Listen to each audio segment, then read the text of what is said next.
Price Lord. என் பேர் ஜெயக்குமார். அண்ணன் மங்கள வார்த்தை சொல்கிறாரு, வீடு வாசல பிள்ளைக்கு ஒரு புதிய வீட்டை இந்த ஆண்டில் தருவார் அப்படின்னு சொல்லியிருந்தாங்க. நான் அதுவரையும் வீட்டுக்காக ஜெபம் பண்ணவே இல்லை. 15க்கு 10 சின்ன ஷீட் போட்டு வீட்டில் தான் இருந்தேன். அப்புறம் அதிலேருந்து அந்த வார்த்தையை கொண்டு ஜெபிக்க ஆரம்பித்தேன். அதே போல் இந்த ஆண்டில் அந்த வீட்டை கட்டி எனக்கு கேட்டால் 5 நாள் இருக்கும்போது என்னுடைய அக்கா வீட்டுக்காரர் இறந்து போயிட்டார். 4 நாள் இருக்கும்போது என்னுடைய மாமனார் மறிச்சு போயிட்டார்.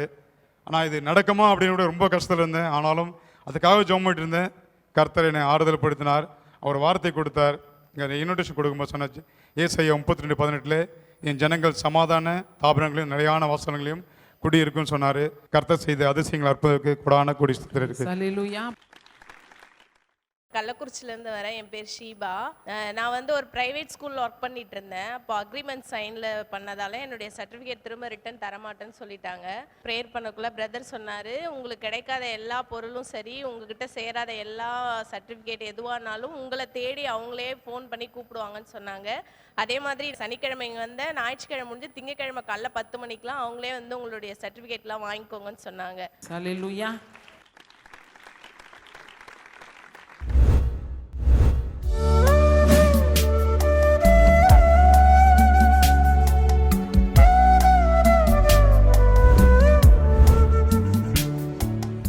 கிறிஸ்துவுக்குள் மிகவும் பிரியமான எனதருமை சகோதர சகோதரிகளே, நம்மை சிருஷ்டித்தவரும் நம்மை உண்டாக்கினவரும் நம்மை ஒருபோதும் மறந்து போகாதவருமாகிய இயேசு கிறிஸ்துவின் முனையேற்ற நாமத்தினாலே உங்கள் எல்லாரையும் வாழ்த்தி ஆசீர்வதிக்கிறேன். அல்லேலூயா. எல்லாரும் சந்தோஷமாக இருக்கீங்களா? இந்த நாளிலும் ஆண்டவருடைய பாதப்படியிலே அமர்ந்து, ஆண்டவரே என் பிள்ளைகளுக்கு என்ன மங்கள வார்த்தை சொல்ல விரும்புகிறேன், என்ன வார்த்தை சொல்லி என் பிள்ளைகளை ஆசீர்வதிப்பது தேவனுடைய திட்டமாக இருக்கிறது. கண்ணீரோடு தேவ சமூகத்திலே ஜெபத்திலே தரித்திருந்த பொழுது நம்மை ஆசீர்வதிப்பதற்காக ஆண்டவர் கொடுத்த மங்கள வார்த்தை ஆதியாகமம் 26:16 படியாய் சொல்லுகிறது. வாசிப்போமா? அபிமெலேக்கு ஈசாக்கை நோக்கி, நீ எங்களை விட்டு போய்விடு, எங்களை பார்க்கிலும் மிகவும் பலத்தவனாய் நீ மாறிக்கொண்டிருக்கிறாய் என்று சொன்ன. ஒரு தேசத்தில் பிழைப்பதற்காக போன ஒரு சராசரி மனுஷனை பார்த்து, மறுபடியும் சொல்லுகிறேன், ஒரு பட்டணத்தில் ஒரு தேசத்தில் பிழைப்பிற்காக போனான் இந்த ஈசாக்கு.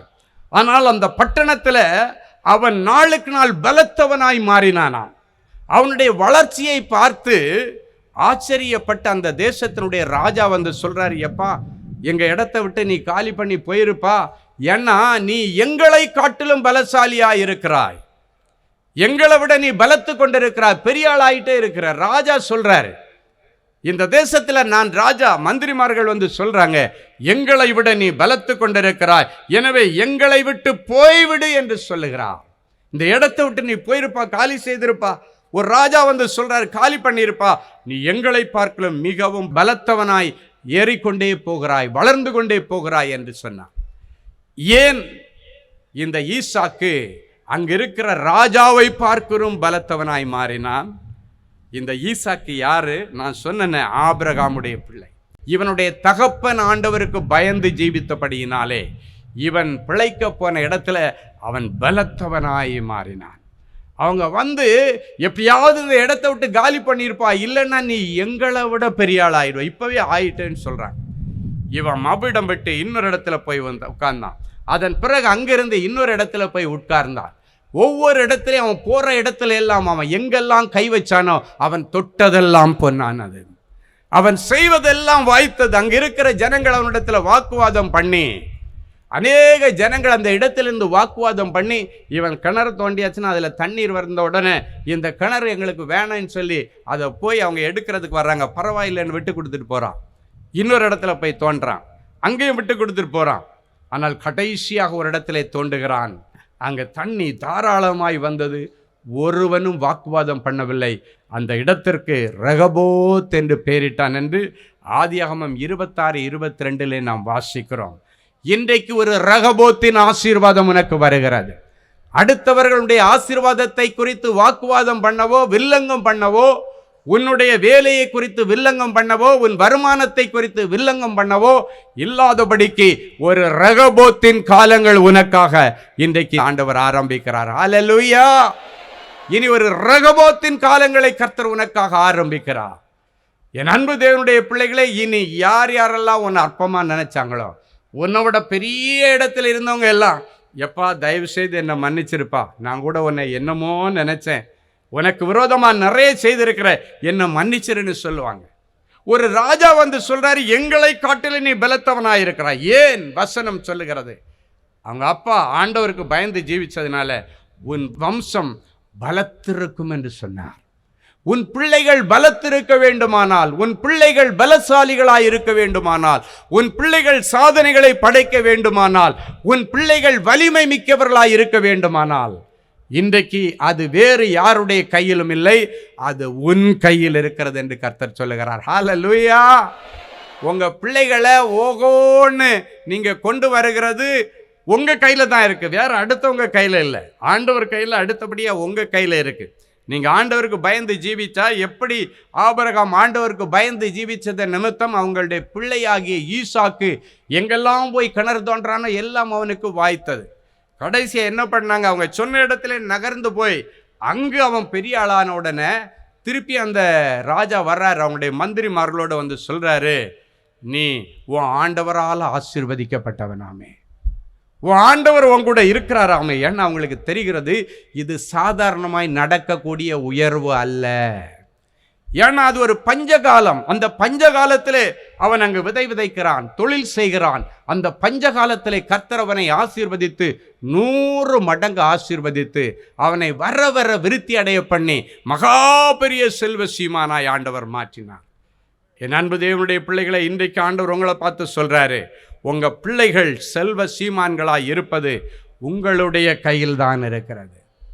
உங்களுடைய பிள்ளைகள் பலத்திருப்பது, சாதனைகளை படைப்பது உங்கள் கையிலே இருக்கிறது என்று கர்த்தர் சொல்கிறார். அதுக்கு இன்றைக்கு நீ தேவ சமூகத்திலே, ஆண்டவரே உமக்கு பிரியமானதை செய்ய எனக்கு கற்றுத்தாங்கன்னு சொல்லி ஆண்டவருடைய சமூகத்தில் ஒப்பு கொடுங்க.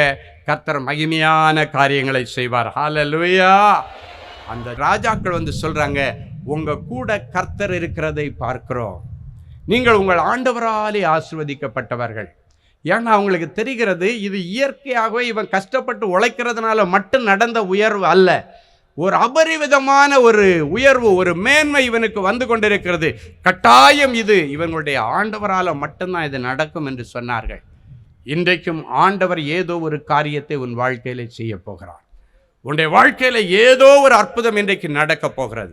உன் பிள்ளைகளுடைய வாழ்க்கையில ஒரு மகத்துவமான உயர்வை கர்த்தர் கொடுக்க போகிறார். உன் பிள்ளைகள் எல்லாரும் இனி கர்த்தரால் போதிக்கப்பட்டிருப்பார்கள். அவர்கள் சமாதானம் பெரிதாயிருக்கும். பிள்ளைக்கு வேலை இல்லையேன்னு வந்திருக்கிறியா? உன் பிள்ளைக்கு வேலைக்கான வழியை கர்த்தர் இன்றைக்கே திறப்பார். இன்றைக்கு உனக்கு நல்ல செய்தி வரும். அவன் இருக்கிற பட்டணத்திலிருந்து, அவன் இருக்கிற தேசத்திலிருந்து, அம்மா எனக்கு வேலை கிடைச்சிருச்சுன்னு இன்றைக்கு உனக்கு ஒரு நல்ல செய்தி காத்திருக்கிறது. ஹல்லேலூயா. உன் பிள்ளையுடைய மனமாற்றத்திற்காக நீண்ட நாள் அழுது ஜெபித்து கொண்டிருந்தாய். ஆண்டவர் இன்னைக்கு சொல்றாரு, நீ வெளியே போ, உன் பிள்ளை இனி கர்த்தரால் போதிக்கப்பட்டிருப்பான். அவனுடைய நண்பர்களால் போதிக்கப்பட்டு, தோழிகளால் போதிக்கப்பட்டு, வீட்டில் மனம் போன போக்கில் வந்து போன உன் பிள்ளையை இனி ஒரு குணசாலியாக, கூடாரவாசியாக மாற்றுவார். யாருக்கும் பிரயோஜனம் இல்லாமல் இருக்கிற உன்னுடைய பிள்ளை இனி குடும்பத்திற்கு பிரயோஜனமாயிருப்பான். எந்த பிள்ளை தாயை எட்டி உதைத்தானோ அந்த பிள்ளை இனி அந்த தாயை தன் கையிலே சுமக்கிறதை நீங்கள் பார்க்க போகிறீர்கள். எந்த தகப்பனை எந்த பிள்ளை கை ஓங்கி அடித்தானோ அந்த பிள்ளை இனி தகப்பன் அழும்பொழுது தகப்பனுடைய கண்ணீரை துடைக்கிறவனாக அவருடைய கரங்கள் மாறுகிறதை பார்ப்பீர்கள். அவனை பார்த்தாலே பயந்து ஒளிந்து கொண்டிருக்கிற உனக்கு நீ அவனை பார்க்கும்போது ஒரு சந்தோஷம். ஒரு முறை ஒரு தகப்பனார் வந்தார்.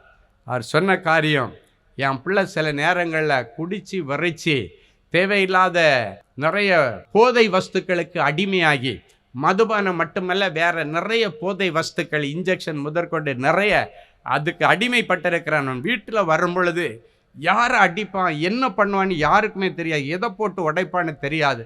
சில நேரங்களில் கதவை வந்து தட்டுவான், எனக்கு பயமாக இருக்கும். ஏன்னா கதவை திறந்த உடனே அவன் செய்ய மாட்டான், மூஞ்சில் ஒரே குத்துவான். என்னுடைய மூஞ்செல்லாம் நிறைய முறை கண்ணெல்லாம் வீங்கி இருக்கு, பயந்துக்கிட்டே கதவை திறப்பேன். அவர் சொன்னதில் இன்னொரு காரியம் என்னென்னா, சில நேரத்தில் கதவை தட்டுனா அவன் முன்னால் போய் நிற்கும்போது என்ன அறியாமலே யூரின் போயிடுவேன்னு சொல்கிறாரு பயத்தில். ஒரு தகப்பன் தன்னுடைய பிள்ளைக்கு முன்னால் போய் நிற்கும்போது பயத்தில் யூரின் தானாக போயிடுமா, சிறுநீர் தானாக போயிடுமா. அவனை பார்க்கும் பொழுதே அவ்வளவு பயமாக இருக்கிறது என்று சொன்னார். அவருடைய தகப்பன் அவருடைய கண்ணீரை பார்க்கும் பொழுது எனக்கு ரொம்ப வேதனை. அவர் சொல்றார், ஒரு முறை 2 முறை இல்லை, அநேக முறை அவனை பார்க்கும்போது எனக்கு யூரின் தானாக போயிருக்கிறது. நான் கூட டாக்டர்கிட்ட போய் வேற ஏதாவது பிரச்சனையான்னு பார்த்தா, இல்லை உங்களுக்கு ஒரு பிரச்சனை இல்லை, உங்களை யூரினரி லைனு பிளாடர் எல்லாமே நல்லா இருக்குன்னு சொன்னாங்க அப்படின்னு சொல்லி என்னை தகப்பனார் சொன்னார். எனக்கு ரொம்ப மனதுக்கு வேதனையாக இருந்தது. நான் அந்த சகோதரனுக்காக ஜெபிக்கும்போது ஒன்று சொன்ன, ஆண்டவரே உம்மை போல் அந்த பிள்ளை ஆண்டானே நீர் மாற்றும். நீர் உம்முடைய தகப்பனுக்கு கீழ்ப்படிந்து அழகாக 30 வயசு வரைக்கும் தாய் தகப்பனுக்கு கீழ்ப்படிந்து ஒரு பிள்ளை தகப்பனுக்கு செய்ய வேண்டிய அழகான கடமைகள் எல்லாம் செய்ததை நாங்கள் வேதத்திலே வாசித்திருக்கிறோம். அதே போல் இவனை ஒரு குணசாலியாக கூடாரவாசியாக மாற்றித்தார் ஆண்டவரே. இது எங்களால் எல்லாம் முடியாத காரியம், உம்மால் முடியும், நீர் நினைச்சாதான் இந்த காரியம் நடக்கும் என்று ஆண்டவருடைய சமூகத்திலே அந்த சகோதரனுக்காக கண்ணீரோடு அழுதேன். என்ன நடந்துச்சு தெரியுமா? 2 நாட்களில் இவன் பண்ணலை, இவன் என்னுடைய நண்பன் ஒருவன் பண்ணின ஒரு வழக்கில் சிக்குண்டு போனான். அவனுடைய நண்பனோடு கூட இவனையும் சேர்த்து ஜெயிலில் அடைச்சிட்டான். ஒரு போதை வஸ்துவை அவனுடைய நண்பன் விற்று கொண்டு இருக்கும் பொழுது இவன் அப்போ தான் அவனை பார்க்க போகிறான். அன்னைக்கு அவன் அதை வாங்கலை. இவனுக்கு விற்கிற பழக்கம் கிடையாது, அதை சாப்பிட்ற பழக்கம் இருக்கிறது. ஆனால் அந்த நண்பனை பார்க்க போகும் பொழுது அந்த நண்பன் அதை விற்று கொண்டிருக்கிற நேரத்தில் இவன் பக்கத்தில் இருந்ததுனால இவனையும் சேர்த்து கொண்டு அப்படியே ஜெயிலில் போட்டாங்க. ஜாமீன் எடுப்பதற்கு எவ்வளோ முயற்சி செய்தார்கள், ஒன்றிலும் நடக்கலை. கடைசியாக அந்த ஜெயிலுக்குள்ளால் ஊழியம் செய்ய போன ஒரு சகோதரர் மூலமாக கர்த்தர் அவனை ரட்சித்தார். சில நேரங்களில் இப்பேற்பட்ட கஷ்டங்கள் வரும் பொழுது, ஏன் ஆண்டவர் என்னை ஜெயிலுக்கு அனுப்பினார், நான் பாவம் செய்யலையே, நான் தப்பு பண்ணலையே, என் ஃப்ரெண்டு தானே தப்பு பண்ணினான் என்று நீங்கள் நினைக்கலாம். ஆனால் அங்கே தப்பு பண்ணலை, ஆனால் எங்கேயோ ஒரு இடத்துல நீ தப்பு பண்ணியிருப்ப.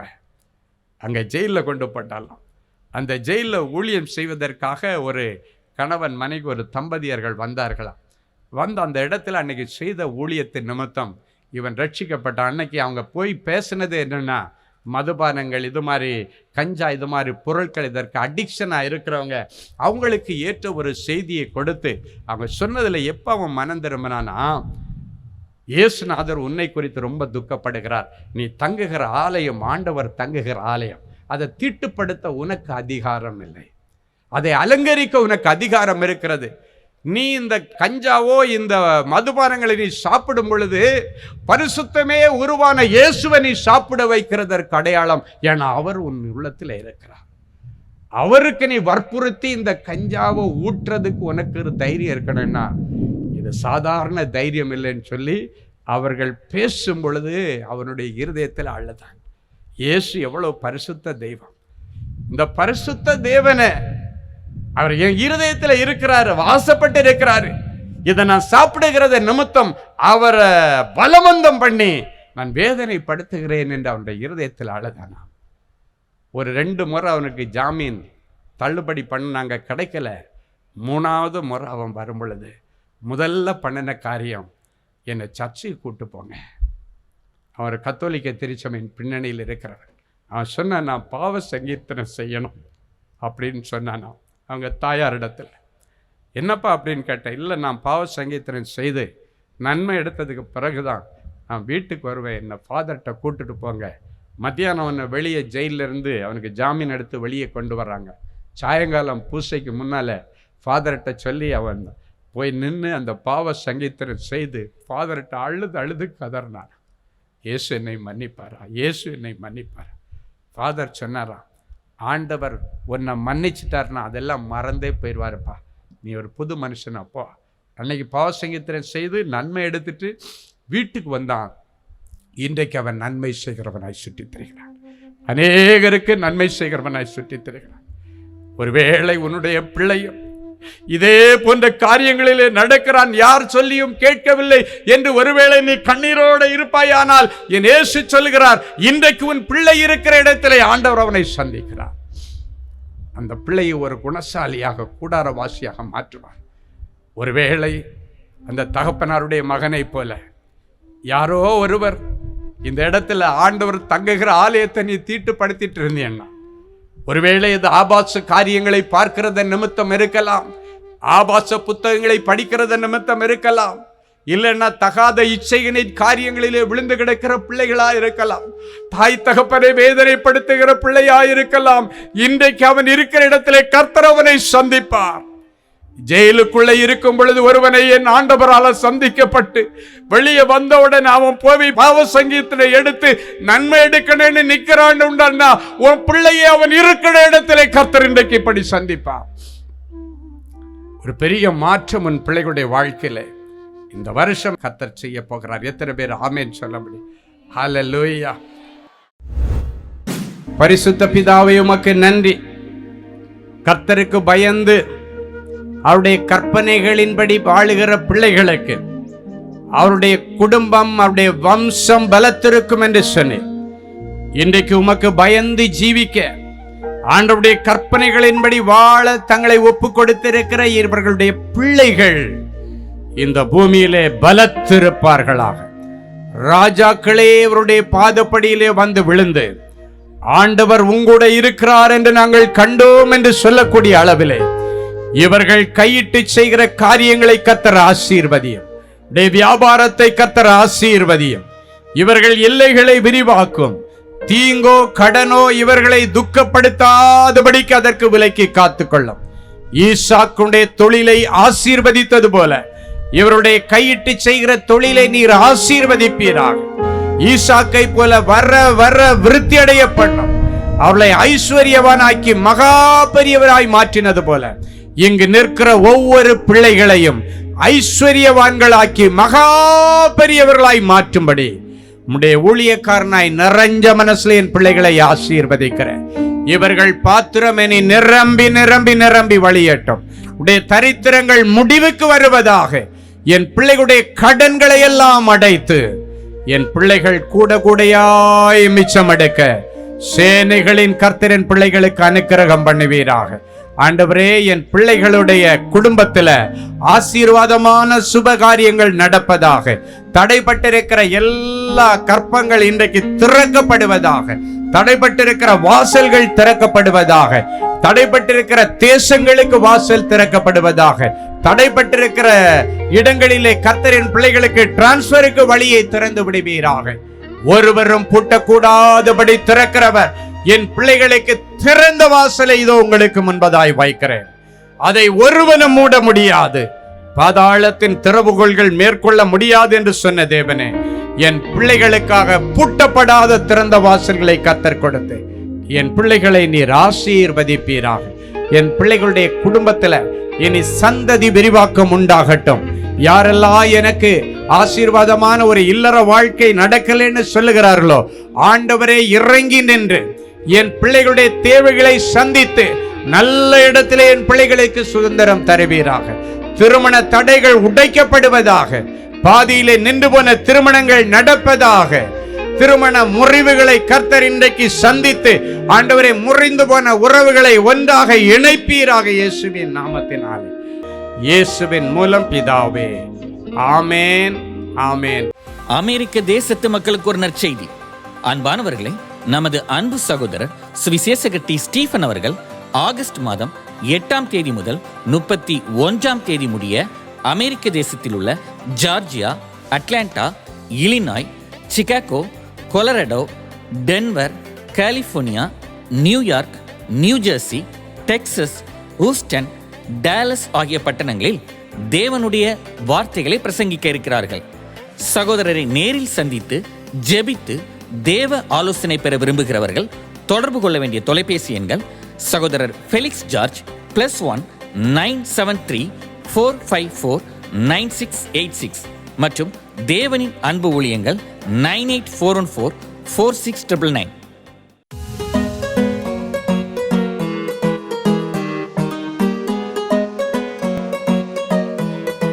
தேவனின் அன்பு ஊழியங்கள் நடத்தும் இஸ்ரேல் தேச புனித பயணம்.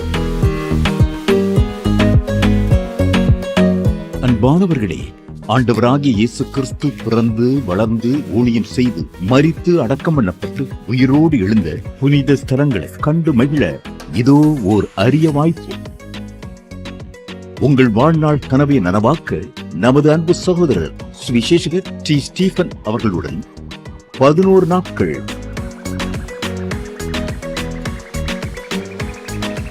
எகிப்து,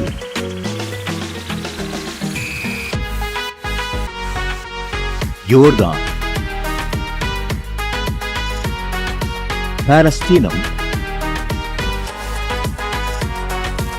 இஸ்ரேல் தேசங்களுக்கான புனித பயணம் 2025 ஆண்டிற்கான இந்த புனித பயணமானது அக்டோபர் மாதம் 14ஆம் தேதி முதல் 24ஆம் தேதி முடிய 11 நாட்கள் நடைபெறுகிறது. இது ஒரு சாதாரண சுற்றுலா அனுபவம் அல்ல. இயேசு கிறிஸ்துவின் பாதங்கள் பதிந்த இடங்களில் உங்களுடைய பாதங்களும் பதியும்படிக்கு அவருடைய கரங்களை பிடித்து நடக்கிற ஓர் உன்னத அனுபவம். மேலும் விவரங்களுக்கு தொடர்பு கொள்ள செல்போன் எண்கள் 7291947999 மற்றும் 9841437999. Email exodusholytours@gmail.com. Website www.exodusholytours.com. Genesis Creations Media Academy-யில் 3 மாதங்களில் தொழிற்கல்வி சான்றிதழோடு video editing, videography, photography, drone piloting, studio recording, photoshop, live streaming, live video mixing and live sound mixing ஆகிய தொழிற்கல்விகள் பயிற்றுவிக்கப்படுகிறது. புது தொழில் நுணுக்கங்களுடன் குறைவான கட்டணத்தில் நிறைவான தொழிற்கல்வி பெற்றுக்கொள்ள உங்கள் எதிர்கால கனவை நினைவாக்க எங்களது ஜெனசிஸ் கிரியேஷன்ஸை இன்றே தொடர்பு கொள்ளுங்கள். மேலும் விவரங்களுக்கு 7824850999 என்ற எண்ணை தொடர்பு கொள்ளுங்கள். அன்பு தேவனுடைய பிள்ளைகளே, இந்நிகழ்ச்சியின் மூலம் நீங்கள் பெற்றுக்கொண்ட ஆசீர்வாதங்களையும் உங்கள் ஜெப விண்ணப்பங்களையும் அனுப்ப வேண்டிய முகவரி தேவனின் அன்பு ஊழியங்கள், எண் 340B பார் 1A 3B1 Vinayak avenue, OMR road, Okkiyam, Thoraipakkam, Chennai 600097. இது இந்தியன் ஆயில் பெட்ரோல் பங்க் எதிரில் அமைந்துள்ளது மற்றும் காக்னிசன்ட் டெக்னாலஜி சொல்யூஷன்ஸ் அருகிலும் அமைந்துள்ளது. மின்னஞ்சல் prayer@godsloveministries.co.in. எங்களது இணையதளம் www.godsloveministries.co.in. மேலும் 24 மணி நேர ஜெப உதவிக்கு 04454479999 மற்றும் 9941150999 என்ற எண்களுக்கு தொடர்பு கொள்ளுங்கள். கர்த்தர் தாமே உங்களை ஆசீர்வதிப்பாராக.